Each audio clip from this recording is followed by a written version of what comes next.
안녕하십니까. 우리 옆 사람과 이렇게 한번 인사하면 좋겠습니다. 메리 크리스마스. 예, 방금 읽은 요한복음을 기록한 사람은 사도 요한입니다. 요한은 요한복음을 약 AD 90년경에 기록했다고 합니다. 요한이 언제쯤 예수님을 만났을까요? 예수님을 만난 때가 언제일까요? 아마도 학자들은 청년의 때 만났을 것이다 이렇게 추정합니다. 아마도 20세 전후에 예수님을 만났을 것으로 추정되고 있습니다. 처음에는 세례 요한의 제자로 출발했습니다. 세례 요한이라는 그 세례 요한이 있고 오늘 이 저자는 사도 요한이죠. 그러니까 이름이 요한으로 같습니다. 혼동하시지 마시기 바랍니다.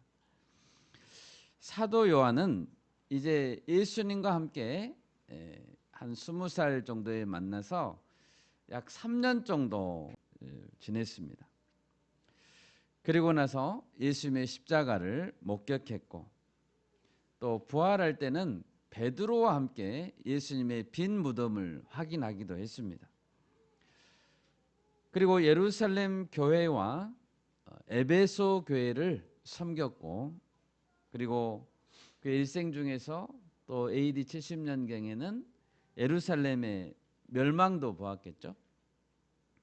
그리고 성도들이 받는 여러 가지 박해 사건을 보았을 것이고 사도 요한의 말년에는 반모섬이라는 곳에서 유배 생활을 했습니다. 요한은 12제자들 중에서 가장 늦게까지 살아남아서 신약 성경의 마지막 책인 요한계시록을 쓰고 죽게 됩니다. 여러분, 이 사도 요한이 성도들에게 예수님에 대해서 소개하려고 할 때 어떤 식으로 소개해야 되나 아마 많은 고심을 했을 것 같습니다. 요한에게 나사렛 예수님의 오심은 어떤 사건이었을까요? 우리 요한복음 방금 읽은 1장을 보면 그가 얼마나 예수님에 대해서 소개하는 데 있어서 깊이 생각했을까 하는 것을 짐작하게 됩니다. 이렇게 시작하죠. 태초에 말씀이 계시니라. 여러분, 이 표현은 창세기 1장 1절을 떠올리게 합니다. 창세기 1장 1절이 어떤 말씀이죠? 태초에 하나님이 천지를 창조하시니라. 좀 비슷하죠? 이 창세기 1장 1절에 버금가는 놀라운 표현이라고 할 수 있습니다. 태초에 말씀이 계시니라. 여러분, 요한이 기록한 이 말씀의 이 스케일을 우리는 한번 살펴봐야 됩니다. 그의 표현은 전 우주의 시간과 공간을 초월하고 있습니다. 요한복음은 다른 세 개의 복음서와는 달리 전혀 다른 관점에서 이 예수님의 이야기를 시작하고 있는 것이죠. 오늘 설교의 제목은 사람이 되신 하나님입니다. 요한에게 하나님의 아들 예수님이 이 땅에 오셨다는 것은 어떤 의미가 있었을까요? 첫째로 그의 복음서에 따르면 예수님은 본래부터 하나님이신 분이고 창조자이시라는 사실입니다. 1절을 보십시오. 태초에 말씀이 계시니라. 여기서 말씀이라는 단어의 원어를 보면 로고스라고 하죠. 우리가 많이 알고 있습니다. 로고스. 그런데 이 로고스라는 단어 앞에 정관사 호라는 단어가 있습니다. 원어에 보면. 그러니까 그 말씀이라는 뜻이죠. 영어 성경에도 the word 그래서 대문자로 word를 쓰게 됩니다. 그 말씀이라는 존재는 태초에 계셨습니다.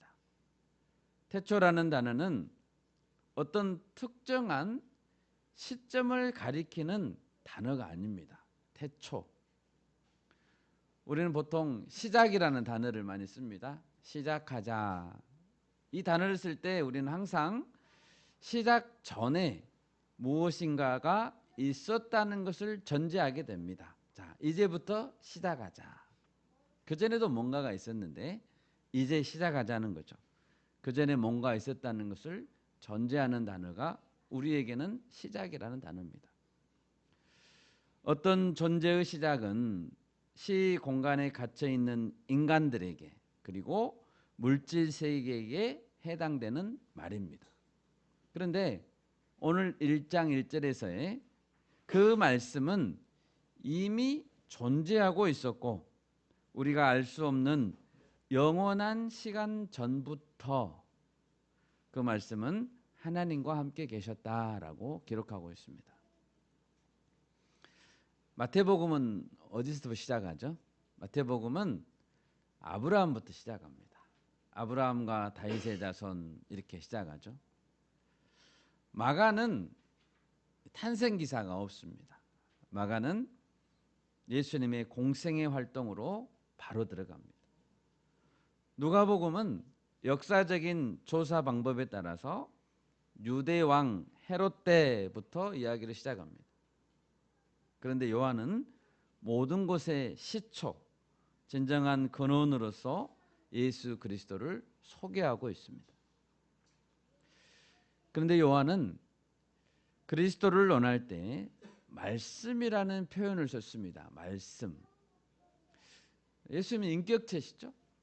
그런데 그를 말씀이라고 했습니다. 왜 요한은 말씀이라고 묘사했을까요? 먼저 요한은 그분을 창조자로 설명하고 싶었습니다. 창조자로. 시편 33편 6절에 이런 말씀이 있습니다. 여호와의 말씀으로 하늘이 지음이 되었으며 그 만상을 그의 입 기운으로 이루었도다 라는 말씀이 있습니다. 여호와의 말씀으로 하늘이 지음이 되었다. 성경에서 말씀은 창조자입니다. 창세기 1장에 보면 빛이 존재하게 된 이유가 뭐죠? 빛이 있으라라고 하신 말씀 때문입니다. 모든 것의 존재는 이 말씀에 달려 있습니다.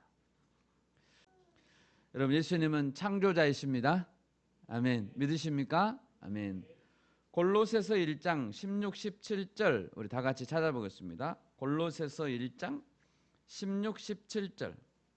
만물이 그에게서 창조되되 하늘과 땅에서 보이는 것들과 보이지 않는 것들과 혹은 왕권들이나 주권들이나 통치자들이나 권세들이나 만물이 다 그로 말미암고 그를 위하여 창조되었고 또한 그가 만물보다 먼저 계시고 만물이 그 안에 함께 섰느니라. 아멘.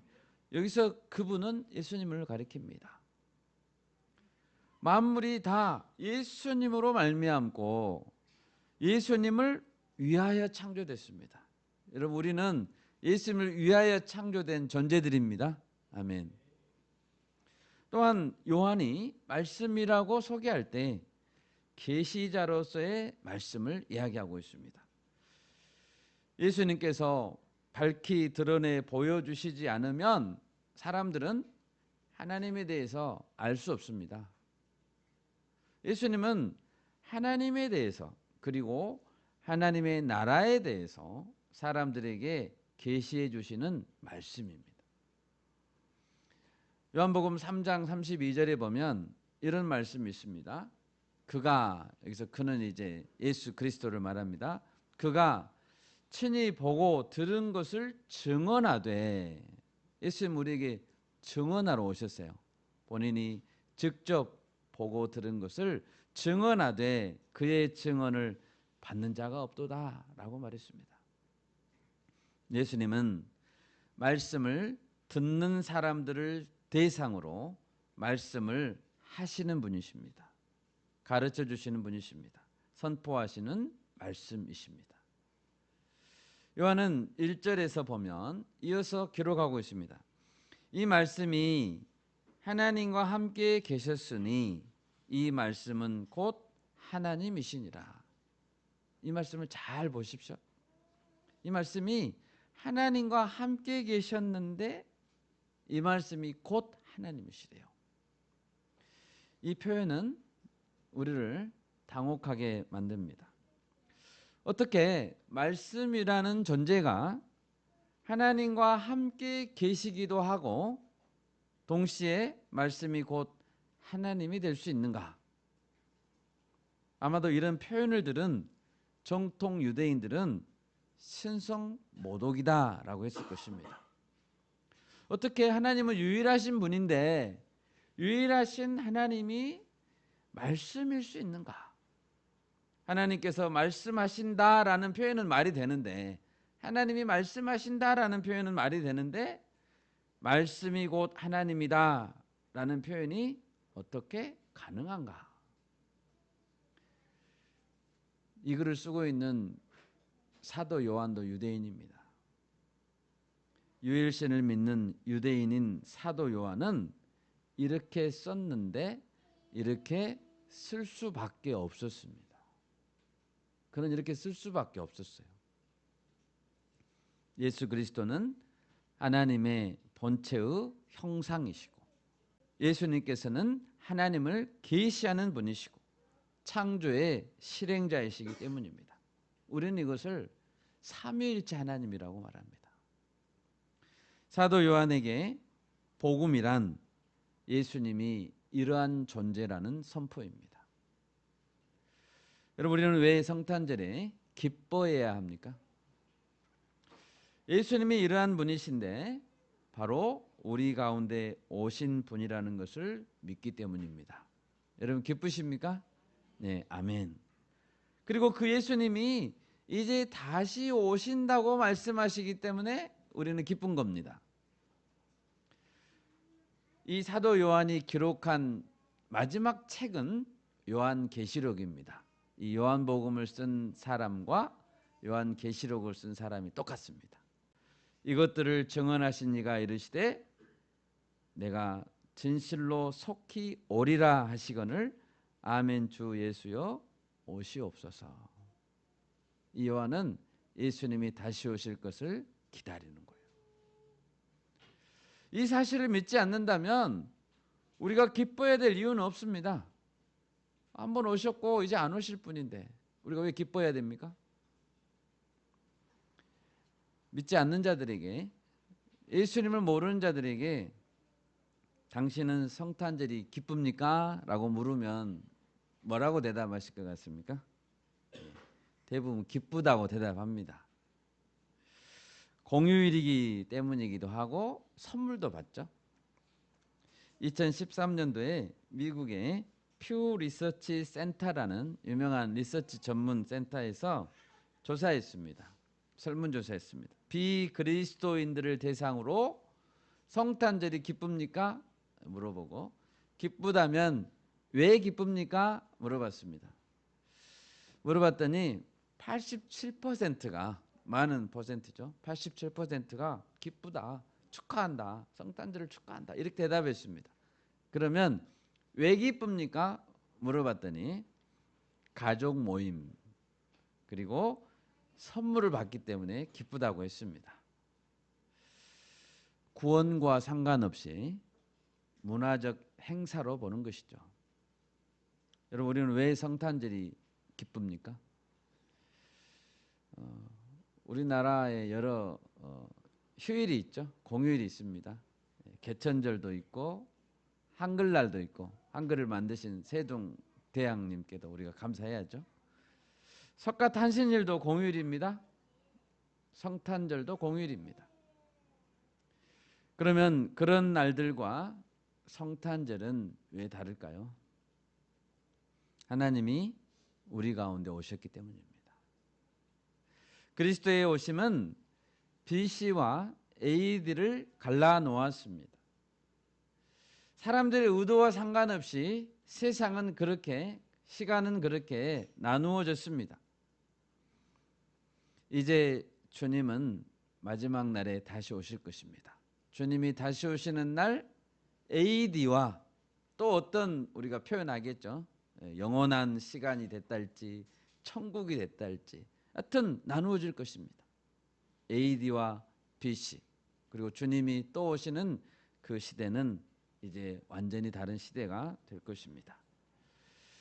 오늘 이 자리에 우리가 기뻐하며 예배하는 이유는 2000년 전에 오신 그리스도께서 다시 오시기 때문인 줄 믿습니다. 네, 아멘. 우리는 그것을 기뻐하는 것입니다. 두 번째로 사도 요한은 예수님에 대해 소개할 때 예수님은 생명과 빛의 근원이 되신다라고 소개했습니다. 4절을 보십시오. 그 안에 생명이 있었으니 이 생명은 사람들의 빛이라. 예수님 안에는 생명이 있었습니다. 모든 인류와 살아 움직이는 모든 생명체에 있어서 생명의 기원은 예수님이십니다. 여러분 믿으십니까? 아멘. 사람들은 생명의 기원이 어디 있을까? 이것은 인류의 영원한 숙제였습니다. 사람들은 생명의 기원에 대해서 그래서 여러 가설들로 증명하려고 했지만 여전히 가설들만 존재할 뿐입니다.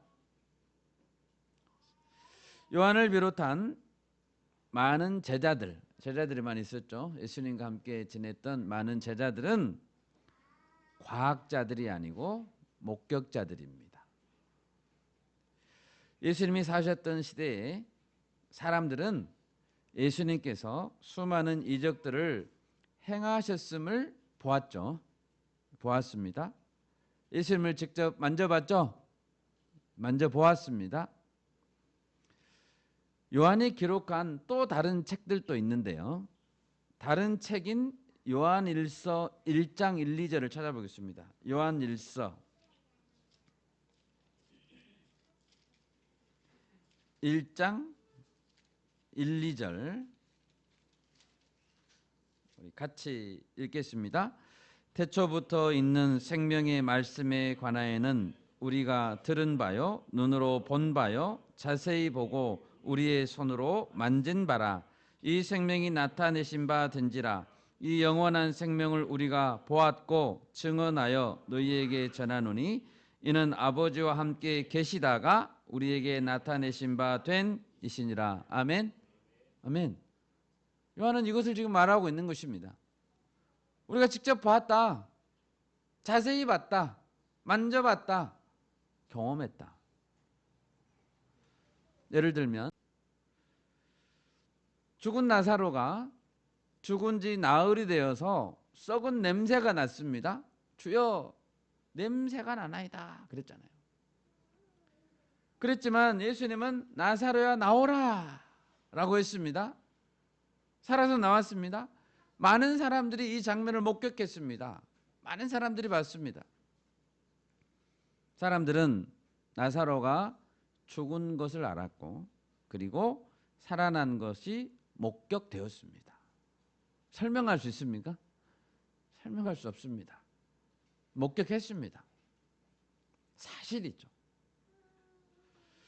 무엇보다 예수님 자신을 생각해 보십시오. 예수님은 십자가에서 완전히 죽었습니다.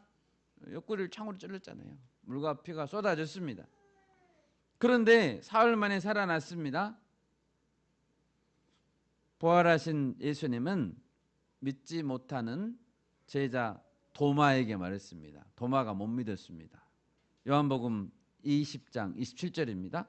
도마에게 이르시되 예수님 말씀했습니다. 네 손가락을 이리 내밀어 내 손을 보고 만져보고 네 손을 내밀어 내 옆구리에 넣어봐라라고 했습니다.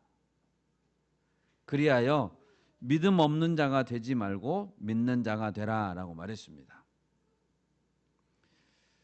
예수님은 도마에게 부활의 과정을 설명하라고 하지 않았습니다. 손가락을 넣어보고 믿으라고 했습니다.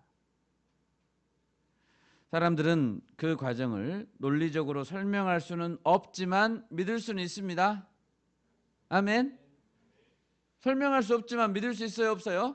믿을 수 있습니다. 예수님은 자신이 생명의 기원임을 스스로 증명했습니다. 예수님이 증명했습니다. 믿어야죠. 요한복음 9장을 보면 날 때부터 소경으로 난 사람이 예수님을 만나서 눈을 뜨게 됐습니다. 그러자 여러 사람들로부터 질문을 받았습니다. 이 소경이 질문을 받았습니다. 특히 바리새인들로부터 질문 공세를 받았습니다. 너는 어떻게 눈이 떠지게 됐느냐? 너 정말 날 때부터 소경인 거 맞아? 소경 아니지 너. 공세를 받았습니다. 어떻게 너는 떠지게 됐느냐? 그래서 그 사람이 이제 설명합니다. 이 사람이 설명해 줘야 되잖아요. 질문을 하니까 설명해 줘야 되는 이렇게 설명합니다.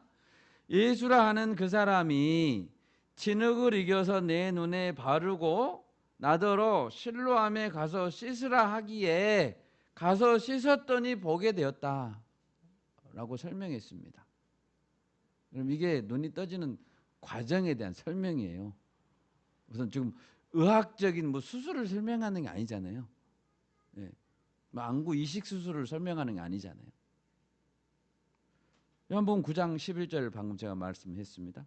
사람들이 이해가 안 되죠. 야, 그 이해가 너도 말해놓고 이해 안 되지. 나도 이해 안 된다. 또 물어봅니다.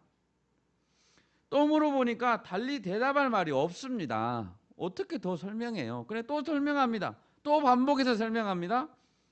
9장 15절입니다. 그 사람이 진흙을 내 눈에 바르매 내가 씻고 본다니까? 이렇게 설명했습니다.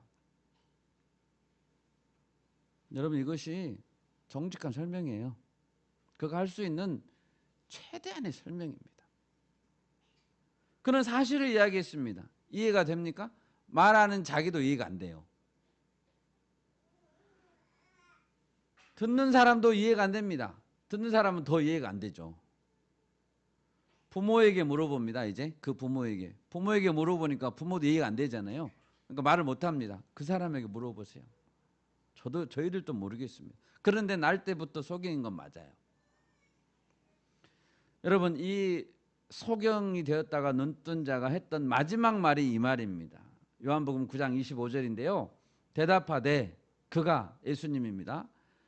내 눈을 뜨게 했던 그가 죄인인지 내가 알지 못하나 한 가지 아는 것은 있는데 내가 맹인으로 있다가 지금은 보는 그것입니다. 그 사람은 사실을 이야기했습니다. 여러분 성경은 우리에게 이 모든 것을 이해하라고 요구하지 않습니다. 주 예수를 이해하라. 그리하면 너와 내 집이 구원을 얻을 것이다 라고 말하지 않습니다. 주 예수를 믿으라고 했습니다. 지금 요한이 우리에게 말하는 것은 믿으라는 것이죠. 여러분 과학이 사실을 부정할 수는 없습니다. 사실은 사실입니다. 바리새인들은 주장했습니다. 바리새인들은 주장합니다. 예수라는 사람이 안식일을 지키지 않는다. 그러니까 하나님으로부터 온 자가 아니다. 그러니까 그는 이런 일을 하나님의 능력으로 할 수 없다. 그러니까 그는 귀신 들렸다. 그는 죄인이다. 그들의 논리입니다. 그들의 합리적인 논리입니다. 자신들의 판단 근거에 따라서 자신들이 판단하는 근거를 가지고 있죠. 자신들은 논리적으로 설명했습니다. 그는 당연히 죄인이어야 한다. 당위성을 가지고 설명한 거죠. 그는 죄인이어야만 해요. 그런데 그 당위성은 예수님의 존재를 부정할 수 없습니다. 예수님을 부정하고자 하는 수많은 논리적인 주장들이 있지만 예수님이 생명이라는 사실을 부정할 수는 없습니다. 과학은 사실을 부정할 수 없는 것이죠. 당위성은 사실을 증명할 수 없는 것입니다. 예수님 안에 생명이 있다고 요한은 계속해서 설명합니다. 사람들은 빛입니다. 사람들의 빛입니다라고 설명했습니다. 사람들이 생명을 얻고 그 생명을 유지하며 살아가는 것은 예수 그리스도의 빛에 의존한다라고 설명하고 있습니다. 우리가 좋아하는 시편 119편 105절이 있습니다. 이렇게 말씀합니다. 주의 말씀은 내 발의 등이요 내 길의 빛이니이다. 아멘. 우리는 어느 길로 가야 될지 때로는 알 수 없습니다. 이때 오직 예수님의 말씀이 그 길을 제시해 줍니다. 주의 말씀은 내 발의 등이요 내 길의 빛이니이다. 또 예수님은 빛이 되셔서 사람들의 죄를 낱낱이 보게 해줍니다. 여러분, 빛은 사람들의 내면을 비춰줄 때 뭐가 드러나냐면 그 안에 있는 죄가 드러납니다. 우리가 빛을 통해서 사람들이 가지고 있는 병을 많이 진단하죠.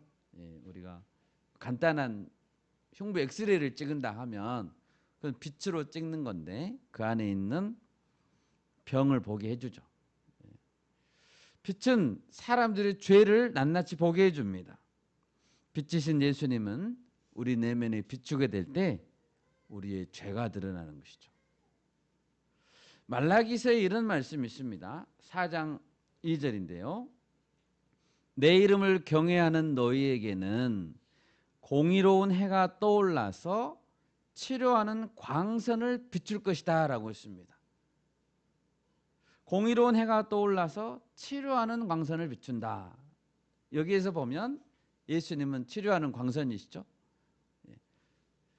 예수님 안에 있는 생명은 사람들의 빛인데 이처럼 사람들에게 갈 길을 보여주시고 죄를 보게 해주시고 치료까지 해준다는 것이죠.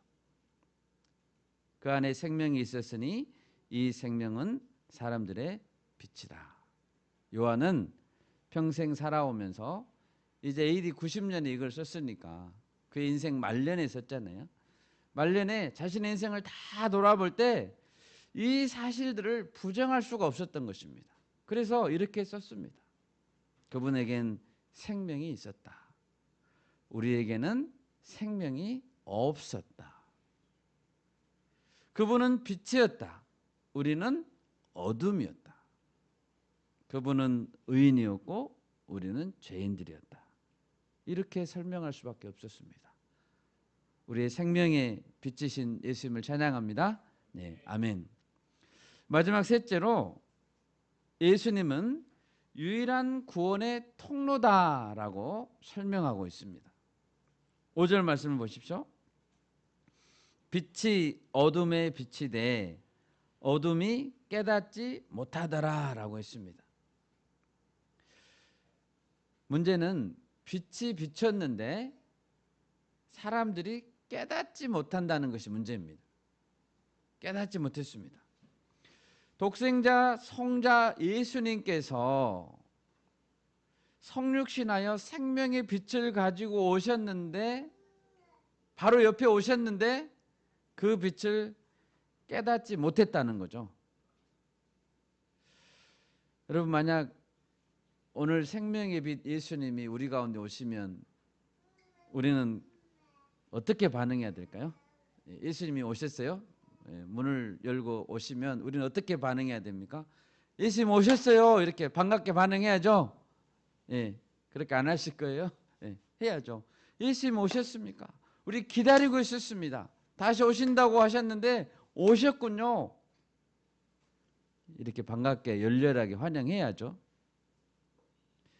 어제 시므온 할아버지 말씀 들었잖아요. 시므온이 아기 예수를 안고 번쩍 들어 올리면서 열렬하게 환영했습니다. 우리 구원의 빛이시오. 이방을 비추는 빛이십니다. 환영합니다. 잘 오셨습니다. 그런데 사람들은 환영하지 않았습니다. 예수님 오셨을 때. 예수님이 생명이고 빛이라는 사실에 대해서 깨닫지 못했다라고 했습니다. 그런데 왜 사람들은 깨닫지 못했을까요? 11절을 보십시오. 본문 11절입니다. 자기 땅에 오매 자기 백성이 영접하지 아니했다라고 했습니다. 어둠 가운데 있는 자 죄인들이 영접하지 않았다는 것이죠. 자신들의 죄악들과 무지함이 빛 가운데 드러나기를 싫어하기 때문에 영접하지 않은 거죠. 빛 가운데로 나아가는 것을 거부한 것이죠. 자신들의 불의함이 나타난 것을 싫어한 것이죠. 여러분, 교만한 자들은 자신들이 원하는 목표, 내가 원하는 욕심들을 놓지 않으려고 했습니다. 예수님 오셨는데 예수님이신 것 같아요. 그리스도이신 것 같아요. 그런데 자기들이 원하는 목표가 있어요. 자기들이 원하는 결과물들이 있어요. 그것 때문에 예수님을 인정하지 않는 것이죠. 눈앞에 진실이 드러났는데도 인정하지 않는 것입니다. 그것이 영접하지 않는다라고 표현되고 있습니다. 예수님 당시에 대제사장들, 서기관들, 바리새인들, 그리스도가 오시면 베들레헴에서 나실 줄 알았죠? 베들레헴에서 날 거 알았습니다. 그들은 자신들이 원하는 메시아가 아니면 어느 누구도 메시아로 인정할 수 없다고 생각했습니다. 그분이 하나님이 보낸 메시아라고 할지라도 그들은 인정하지 않는 거죠. 하나님이 보냈을 수도 있는데 인정하지 않아요. 내가 원하는 메시아가 아니기 때문에. 예수님은 창조주 하나님이시라고 했습니다. 자기 자신이 창조한 자기 땅에 왔죠. 오늘 표현해 보면 자기 땅에 왔다라는 표현이 있습니다.